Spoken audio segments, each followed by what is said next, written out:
welcome back to another freezer meal video. Today you are joining me. We are getting ready for supper and my mom is here, by the way. And I am deciding that I want to try freezing cauliflower rice. Now I know you can buy it frozen, and my mom said that she's actually tried doing this before where you can just grate up your own cauliflower to make cauliflower rice, which is what I used to do that a lot. But I've never tried freezing it, so I could just grate up a whole head and then freeze it and have cauliflower rice whenever I want it instead of regular rice. So I'm going to give that a try. Mom said she's tried it before and it works, but it does change, like, is it like the texture? A little bit, yeah. Not so much the texture as you just have to remember that it's not like it is from the store. Yeah. Okay, it's because obviously it's processed different. But I also squeeze it into a cheesecloth or something and squeeze the water out. Oh, okay, we can do that too then. Yeah. Okay. Do you do that before you cook it as well? No, or I just did it before I froze it. Okay. So it wouldn't be like one big ice cube of cauliflower. That's fair. Okay, cool. So we'll do that as well. But I have my cauliflower here. I'm just going to get it off of the stem and cut away the few bad bits. I have my grater. I have the bowl I'm going to grate into. Elliot is asleep. And we're going to get going.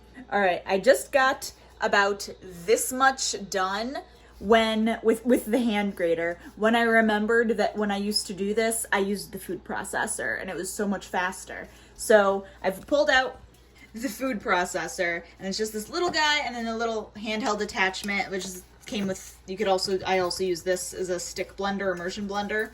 So I'm gonna go ahead and get stuff cut up and put it in there. So that's gonna save me a ton of time.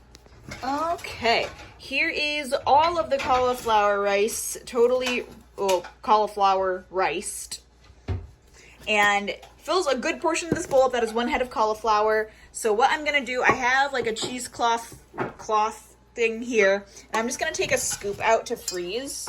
Cool, only have one hand here. And I'm just gonna pop it in there per mom's suggestion so that we can work on getting all of the moisture out as much as possible. And then I'm gonna go ahead and not do this on camera because I have one hand, then I'm just gonna put it in this baggie to throw in the freezer. It's so nice having extra hands to help. All right, so we're just gonna throw this in the freezer. I plan on actually pulling it out of the freezer in like 2 days because we're having stir fry, and I figured I would be able to reconstitute it then. I also didn't season it or anything. So I think we're only gonna be doing salt and pepper. We'll see how that goes, and then I'll just season that when I cook it after thawing it. And then because it's only about 2-day difference, I'll be able to compare the taste and all of that and to see if I like it, if it doesn't hold up, or what. So I'll keep you posted. All right, it is a couple days later, and we are getting to cooking up this cauliflower rice that we riced and froze together the other day. And I have here what we cooked up and what we set aside. And then this is a bag of cauliflower rice that my mom had bought. And so I am just preparing them the exact same way. Yes, thank you, Elliot. And we will see how it goes. I'm just gonna add a little salt and pepper to this, but otherwise they'll just be the same. We're still waiting on our trout to finish, but I'm just gonna do a quick side-by-side taste test of the two of these as is. That way it's as plain and like unbiased as possible, or like untainted by any other flavors. Here is the cauliflower that we riced ourselves and froze, and then I just added salt and pepper. Mama, don't do it! See, maybe not as crunchy as when it's fresh, but... And then here is most of the cauliflower that came pre-bagged, frozen. It is larger chunks. It does have a lot of that crunch in there still. So, have to bear that in mind. The cauliflower rice that we froze ourselves, I would happily eat that. Like, that's good. So the only difference that I could tell between just buying the like pre-riced cauliflower or buying a head of cauliflower and ricing it yourself would be the price. So I do plan on checking to see how those compare, because I do know ricing a whole head of cauliflower doesn't lend to a ton of rice itself. So I might compare those two, but if it's cheaper to just buy the head of cauliflower, I might just do that and have like a cauliflower ricing day and rice up like 2 or 3 heads. And then it's just in the freezer for me. So I can start pulling myself away from carb loading that I've been doing. Enjoying so many carbs. But I would call that a success. All right, you're joining us with more breakfast burritos.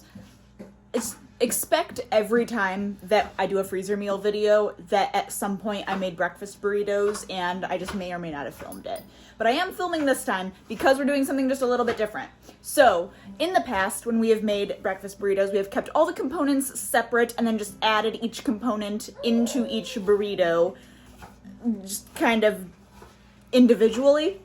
And I'm trying it differently this way, where we are going to be mixing everything in a big bowl and just scooping. And I saw this done and I thought, that might actually help make everything go a little farther. So in here so far, we have the Italian sausage, egg, and green pepper.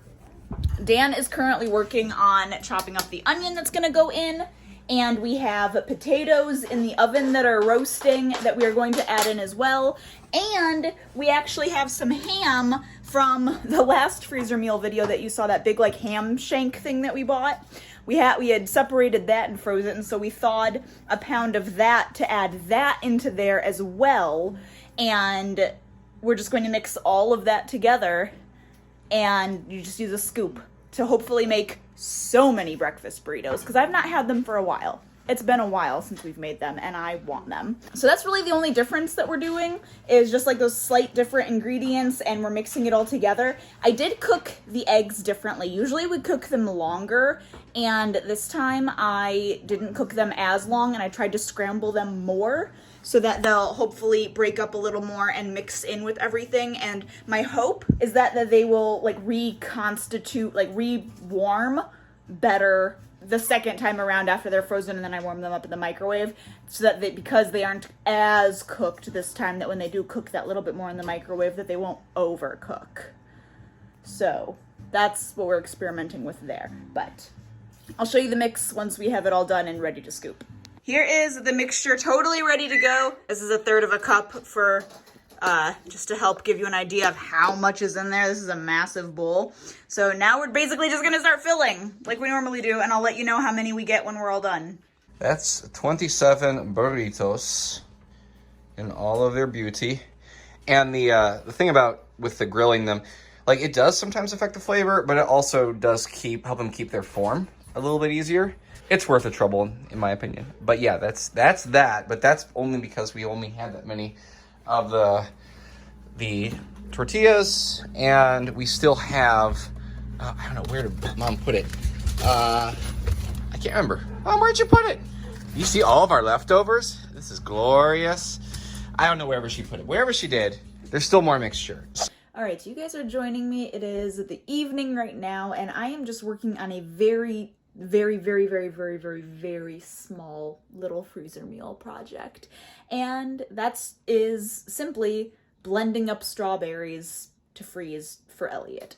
So we are getting ready to start him on foods, obviously not solid foods, but I was really wanting to freeze and make my own baby food for him because it's very easy to do. You just puree different fruits.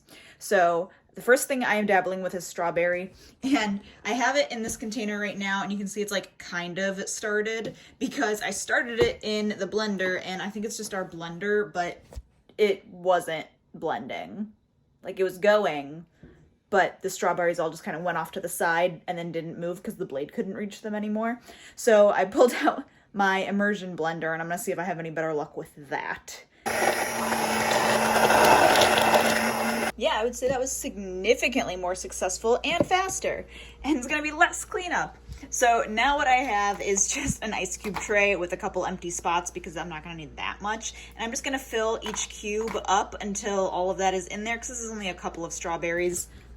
I'm just experimenting. So I'm just gonna put them in there, freeze it. Once it's frozen, I can pop them out and just put them in like a Ziploc baggie, and then I have those for when I'm ready to start experimenting with giving Elliot some strawberries. All right, there we go. It looks like ketchup. It is not ketchup. All right, you are joining me in the kitchen at like 10 p.m. Dan and I are getting ready to go to bed, but I wanted to show you another freezer meal that we are trying, but it's a recipe we've made in the past. It is Brunswick stew. If you watch my other videos, you will know this is one of the more recent state recipes that we've tried, and this was very much a spur of the moment meal because we had a bunch of our church friends over yesterday for a birthday lunch type thing after church, and Dan had for that the day prior, so on Saturday, he had smoked a pork shoulder so we could have pulled pork sandwiches, and we had all the pork shoulder plus he smoked a whole chicken so that we had pulled chicken as well. And the chicken was almost completely gone and a lot of the pork was gone, but there was still a lot of leftovers.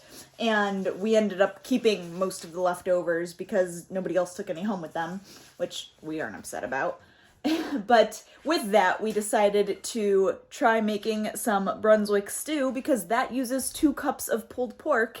And if we have it and it was free, we're gonna use it. So our thought was to just make a double batch of it because we have the right amounts, and we would have 1 batch for dinner and leftovers, and we would freeze the other batch. Well, then Dan's mom and dad came over, and she had a ridiculous amount of leftover chili that she had made. So they came over earlier and she brought us this huge Tupperware container full of chili. So now we have a ton of chili in the fridge. And we were thinking, why have chili and stew when we could freeze 2 dinners worth of the Brunswick stew? And then we have 2 freezer meals instead of 1. Plus we still have a ton of leftovers of stuff in the fridge. So that's what we're doing. It was a very spur of the moment, but this is how much of the Brunswick stew we have left after we have had dinner and like seconds and everything. And that, like, look at the skin right there, or the outside, like how just beautiful that looks and colored. Ugh, that's beautiful. So I'm going to pull out 2-gallon baggies and just scoop this into them evenly so that we then have 2 Brunswick stews in the freezer ready for meals. And it was, like I said, very last minute, but we thought getting the rest of the ingredients, like the pork in this is the most expensive ingredient, and we were able to get that for free. So everything else was relatively cheap. And now we have 2 freezer meals, plus we had dinner. So it worked out great. I'll show you how full the bags are once I get all that done. All right, completely forgot to film this last night, but here are the 2 Brunswick stews. It's not a terribly large amount, but my thought is that, and then Dan also was thinking the same thing, if we make sure that we have biscuits with it so we can serve it over biscuits, we can get 2 meals with little-ish leftovers rather than 1 large meal with a good amount of leftovers. And we would both go for the 2 meals versus 1. So that is why we still kept them into 2 separate bags rather than just combining them into 1 nice full gallon-sized freezer bag. So there are those ready to go. All right, you might be seeing part of the cabinet above you, but that's okay. Today we are making some Mediterranean flavored meatballs for dinner, and we're actually thawing a double portion of it so we can freeze half of it for a future meal. What we are going to need is 2 pounds of ground beef. We actually have 2 pounds of ground turkey thawing right now. Once those are thawed, we'll add them in at the end, but we need to cut up a whole onion. So I have l'onion. We're going to get this all diced up. When we make meatballs, that isn't a very filling main dish, so we usually will make a noodle of some kind to put them over. And the last time we made this, we actually did like a basil oil and something else and just coated the noodles with that, and it was really good. So we're gonna do that again, because this recipe originally you make tzatziki to go with it, which is like a Greek yogurt dipping sauce, and it's delicious, and the flavor of these meatballs pairs perfectly with it, but I cannot enjoy the tzatziki currently, so we have to come up with other ideas. We also have currently a whole butternut squash in the oven, and that is roasting, so we can have that as a side. I also have salads cut up and ready to go in the fridge, just as ways to kind of help buffer and bolster, is bolster the word I'm looking for? Fill this dinner a little more so we can help these meatballs go a little farther. So we were trying to make sure that we had adequate sides so the meatballs could go farther and this could be a legitimate main dish. So doing the noodles and the butternut squash and the salads, and I think that will be plenty for us anyway. You can probably hear Dan in the background. Him and Elliot are playing fetch with Lambeau, so I will leave the link to this recipe and of course all the other recipes that we are cooking together if I have a recipe for them. I will leave links to them in the description box of this video, so if you want to make any of these you can. Like I said, this Mediterranean meatball, the flavor does pair amazingly with tzatziki dip. So if you can enjoy dairy and you want to give this a try, 100% I recommend trying it. The recipe includes a homemade recipe for tzatziki, so if you wanted to make it from scratch, or you can just buy it at the store. So there is our onion, and to this bowl we need to add 6 garlic cloves, and then ground pepper, salt, cumin, oregano, cinnamon, parsley, eggs, and breadcrumbs. So I'm gonna stick you there. Hopefully that stops. Have you been crooked this whole time? I think you've been crooked this whole time. I'm sorry. Let's try to straighten you out a little. Watch, you were straight before and now you're all crooked. Sorry. So let's start grabbing all of that. For the breadcrumbs, we don't have any breadcrumbs. I don't think we do. Let me double check that actually.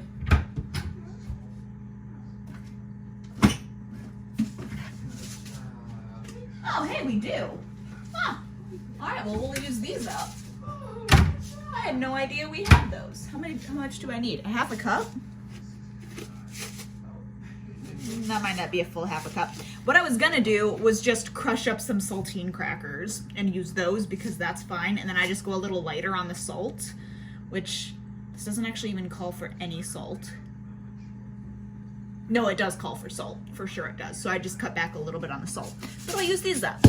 All right, I've moved you over here.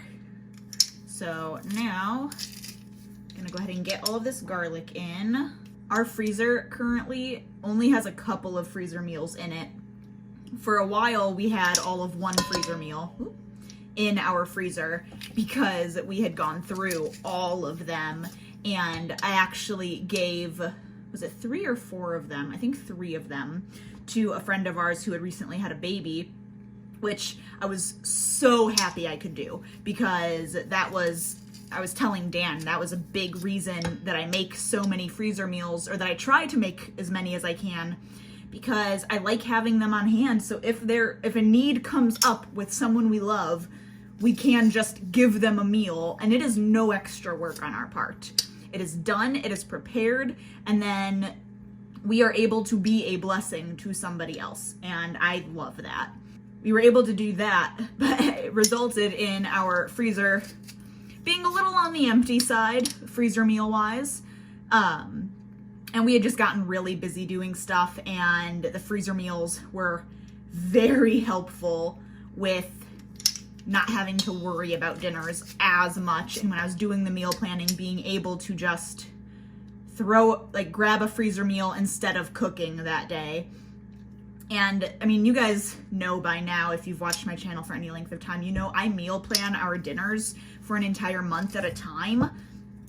So I usually try to stick to that plan for the entire month. And we never stick to it 100% every month. Like, it's something always changes, but that helps eliminate our question of what are we having for dinner tonight, and then having to decide what we're going to have.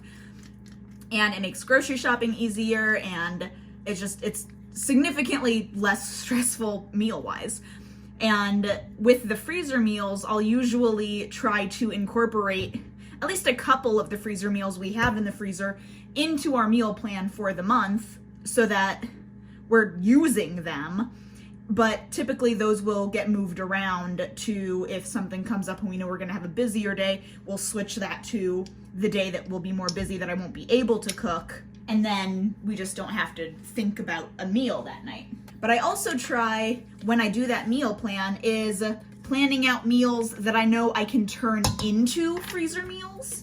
So like tonight, I was like, I wanted to do the Mediterranean meatballs, and I know we had the meat in the freezer to do so, and we had enough in there to double the recipe. And I thought, if I'm already making this mixture, like, why not just double it? It's not going to take me any extra time. It'll take me 2 extra minutes to scoop out all of the meatballs because I have twice as many. That way I know I can look at our meal plan and say, okay, yeah, we are planning on having this many meals that I'm going to be taking the time to make freezer meals out of. So when I do the meal plan next month, I know I'm going to have this many extra meals to work with, which is really, really cool.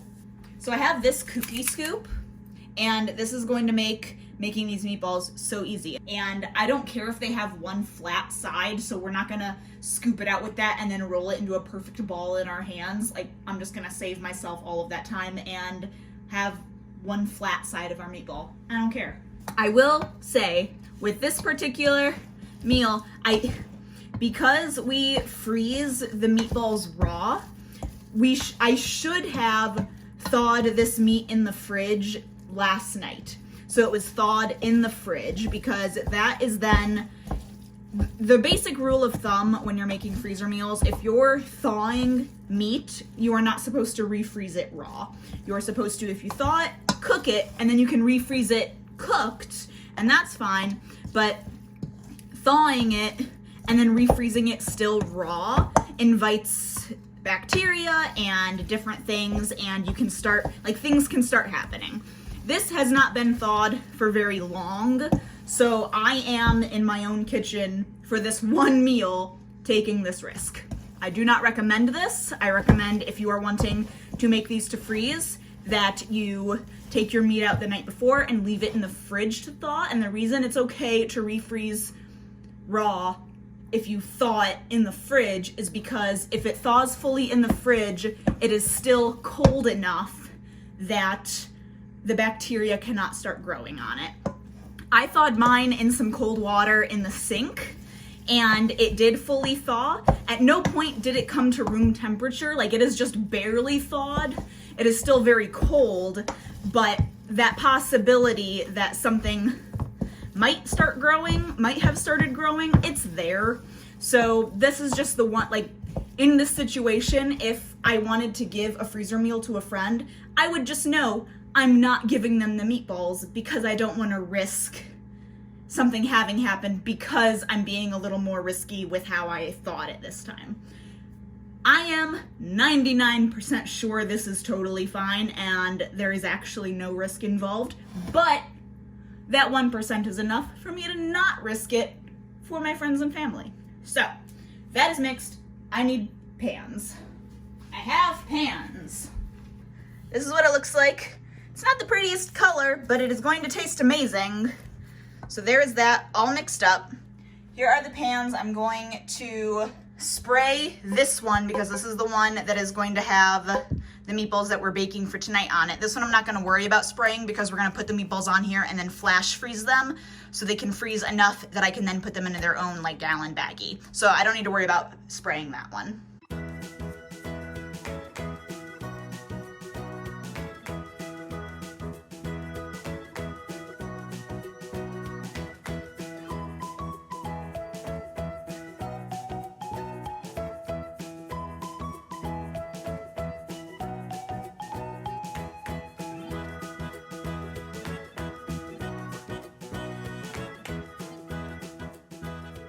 Okay, here are 2 full pans, plus I already stuck a pan you probably saw in the time lapse in the freezer already. So this made way more than I thought it did. This is what we're gonna have for tonight. This is 15 meatballs, which I think will be enough for dinner and leftovers. And that is 15 plus 3 extra, I think, because then the 3 extra will go to the other pan in the freezer that only has 12 on it. And I'm actually gonna get 2 freezer meals out of this, which is very exciting. I didn't think I was going to. I thought getting 2 freezer meals out of this would be kind of like on the skimpy side, but I'm getting 3 out of this, which is amazing. So that's very exciting. I think my butternut squash is done. So yeah, I'm gonna make room so I can flash freeze this other pan of meatballs, and then we'll get this pan in. I love getting bonus freezer meals. Here I thought I was only getting 2 and I'm getting 3. This is great. All right, my butternut squash still needed like 15 minutes, which works out perfectly because my meatballs are gonna take about 20 minutes or so. So I went ahead and just popped the meatballs that we're cooking for tonight in the oven, and then the timer will go off and they'll need to go just for a couple more minutes, but that'll be fine because then the butternut squash will need to cool for a minute before we scoop it out. So supper is gonna be done roughly all at the exact same time. Roughly at the exact same time? That's a sentence. So everything is going to be done roughly at the same time, meaning everything is going to be hot and delicious. That is the freezer meal for today. All I'm going to do with these meatballs is once they are done flash freezing, so they are just hard enough and frozen enough that they will keep their shape, I'm going to take them off of the pans in the freezer and put them in a gallon Ziploc baggie with what they are and the date that I froze them, and then those will be in there ready to go for whenever we want to enjoy them. Editing Julie here. This freezer meal video is already getting close to 30 minutes long, so I'm going to go ahead and cut it off here. I did have a couple more things I was going to add to this video, but like I said, it is getting too long, so I will have another freezer meal video in the not too distant future for you to enjoy. So I hope you have enjoyed this video. If you have, please consider subscribing and following me along on more freezer meal adventures, and I will see you in next week's video. Bye!